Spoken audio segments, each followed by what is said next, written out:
Բարև բոլորին, ես Բարսեղն եմ, երեկ երեկոյան ինձ հետ շատ մեծ դժբախտություն ա պատահել, ես կորցրել եմ իմ մի տարվա ծանոթներին, ում հետ որ ձայնագրություններ էի անում Արցախի բարբառով ու գրական հայերենով։ Ես շուտվանից էի զգում, դեռ ամիսներ առաջ, որ իրանք էլ չեն ուզում ձայնագրվեն, անդադ գրում էի, զանգում էի, չկային,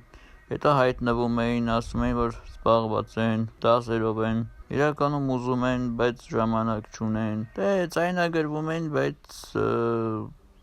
մինչև ձայնագրվում էին, վայ են ձայնագրվելուն, իսկ երեկ երեկոյան իրանք վերջնականապես կորեցին։ Ես ոնց հասկանում եմ, եթե արցախցիները չեն ուզում ձայնագրվեն, այսինքն իրանց բարբառով չեն ուզում ձայնագրություններ անեն, դա նշանակում է, որ Արցախի բարբառը ոչ մեկին պետք չի ու շուտով Արցախի բարբառը վերանալու է։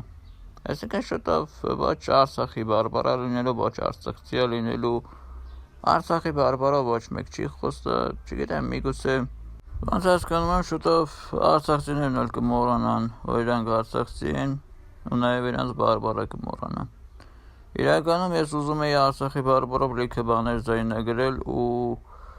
սա ինտերնետով տարածել, որ բոլորը տեսնեն, բայց իմ այդ միտքը չաշխատեց։